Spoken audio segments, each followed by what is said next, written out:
Hello everyone, welcome to IAS origin. This is Anubhav Dipani, faculty at IAS origin. आज का जो हमारा वीडियो होने वाला है वो एक ऐसे सेंटर स्टेट रिलेशन से कहीं ना कहीं रिलेटेड है जिसका कई बार एथिकली या अनएथिकली यूज किया गया है, and that is president rule, जिसे हम लोग स्टेट इमरजेंसी या फिर कॉन्स्टिट्यूशनल इमरजेंसी के नाम से भी जानते हैं।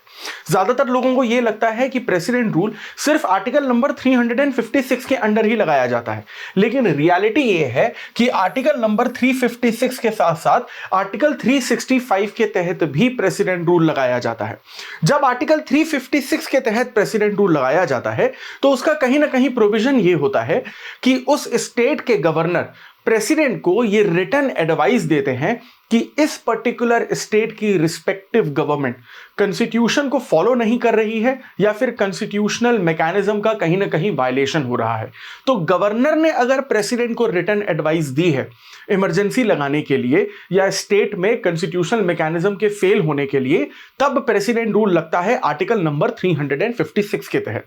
लेकिन सेंटर स्टेट रिलेशन में हम लोग कॉन्स्टिट्यूशन में यह जानते हैं कि कुछ ऐसी गाइडलाइंस होती हैं सेंट्रल गवर्नमेंट की जो स्टेट गवर्नमेंट पर पूरी तरीके से बाइंडिंग होती हैं। जैसे कि आर्टिकल नंबर 350 क्लॉज ए में यह लिखा गया है कि अगर कोई भी ऐसा बच्चा या स्टूडेंट है जो लिंग्विस्टिक माइनॉरिटी या मेजॉरिटी से बिलोंग करता हो और अगर उसे अपनी प्राइमरी एजुकेशन अपनी मदर टंग या मातृभाषा में करनी हो तो स्टेट गवर्नमेंट उसे मना नहीं कर सकती।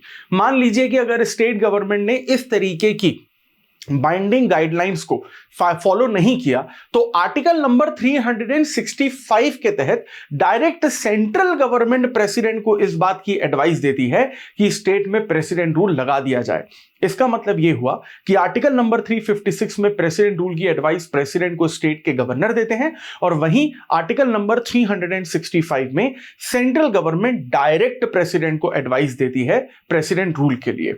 अब अगर हम लोग इस प्रेसिडेंट रूल को कुछ अलग अलग सेक्शंस में डिवाइड करके देखें तो हमें यह समझ में आता है कि सबसे पहले पार्लियामेंट्री अप्रूवल इस प्रेसिडेंट रूल के लिए बहुत ज्यादा जरूरी है। So IAS Origin is coming up with the new UPSC GS batch, जिसमें आपको लाइव क्लासेस, रिकॉर्डेड लेक्चर, आपको बहुत सारा एक्सेस में मिलेगा, हार्ड कॉपी मटेरियल जो आपके घर तक आपको पहुंचाया जाएगा, डाउट रिजोल्यूशन क्लासेस और टॉपर सेशंस और आंसर राइटिंग जैसे बहुत सारे फीचर्स हैं।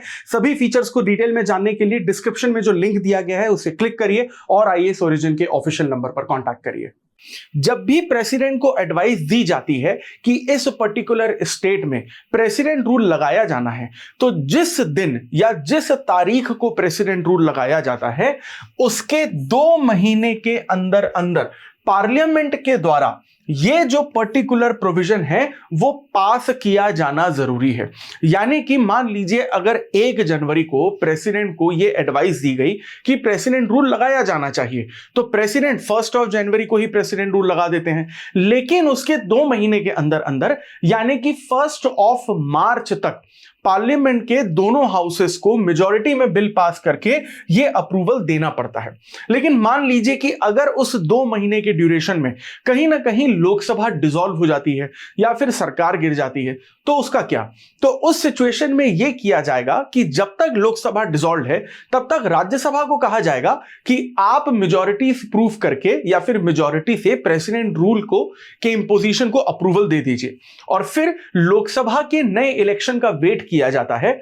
और फिर अगर लोकसभा जब नई चुनकर आती है और पहली सिटिंग जब लोकसभा की होती है तो उसके 30 दिनों के अंदर अंदर लोकसभा से भी अप्रूवल ले लिया जाता है।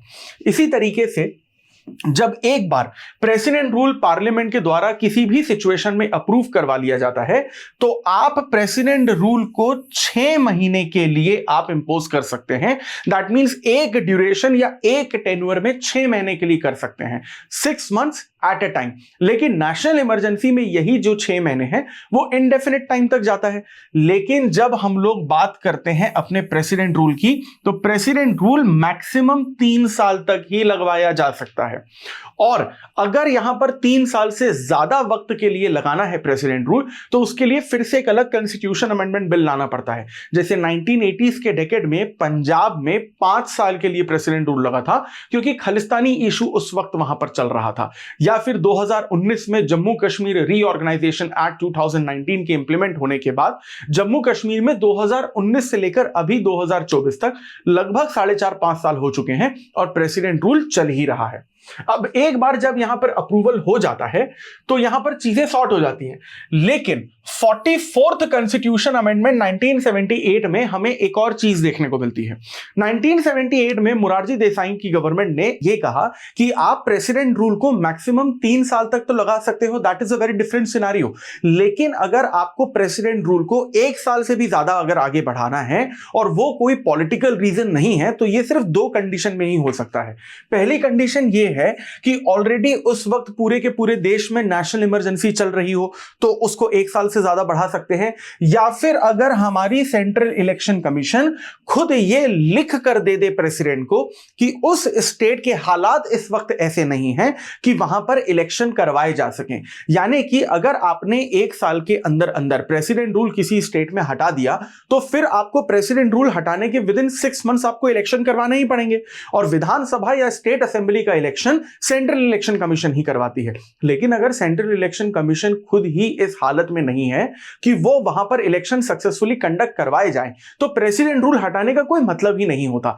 इसीलिए इन 2 कंडीशंस में से किसी भी एक कंडीशन के होने की वजह से प्रेसिडेंट रूल को 1 साल से ज्यादा भी आगे बढ़ाया जा सकता है, अदरवाइज नहीं। वैसे यहां पर स्कोप और जुडिशियल रिव्यू के बारे में भी बात करना जरूरी है, क्योंकि 38th कॉन्स्टिट्यूशन अमेंडमेंट 1975 में इंदिरा गांधी की सरकार ने यह कहा था कि प्रेसिडेंट रूल को जुडिशियल रिव्यू से बाहर रखा जाएगा। यानी कि अगर प्रेसिडेंट रूल इंप्लीमेंट कर दिया जाता है तो सुप्रीम कोर्ट उसे कैंसिल नहीं कर सकती। लेकिन वही 44th कॉन्स्टिट्यूशन अमेंडमेंट 1978 में मोरारजी देसाई की गवर्नमेंट ने यह कहा कि अगर किसी भी स्टेट में प्रेसिडेंट रूल लगाया जाता है और अगर सुप्रीम कोर्ट उसे कैंसिल करना चाहे तो वो कर सकती है। यानी 1978 में सरकार ने प्रेसिडेंट रूल को जुडिशियल रिव्यू के अंदर रखा था। अब अगर हम लोग प्रेसिडेंट रूल के कंसिक्वेंसेस की बात करते हैं तो वो काफी ज्यादा आसान है। जैसे कि एक बार जब प्रेसिडेंट रूल लग जाता है तो वहां पर जो एग्जीक्यूटिव पावर है वो स्टेट गवर्नमेंट से वापस ले ली जाती हैं और वो प्रेसिडेंट के पास आ जाती है। लेकिन प्रेसिडेंट जो है वो गवर्नर के थ्रू सारी की सारी एग्जीक्यूटिव पावर्स को उस स्टेट में डील करते हैं। यहां तक कि बहुत ज्यादा जो लेजिस्लेटिव पावर्स है वो भी प्रेसिडेंट के परमिशन के बिना कोई भी स्टेट गवर्नमेंट जो है एग्जीक्यूट नहीं कर सकती। और अगर सिचुएशन बहुत ज्यादा बुरी हुई तो कॉन्स्टिट्यूशनल प्रोविजंस जो हैं उस स्टेट गवर्नमेंट के, उन्हें भी किन्हीं सिचुएशंस में सस्पेंड किया जा सकता है। तो इसी तरीके के टॉपिक को अगर आपको डिटेल में और आसान भाषा में समझना है, so for that please stay tuned with IAS Origin, like, share and subscribe this channel. I'll see you in the next video. Thank you very much.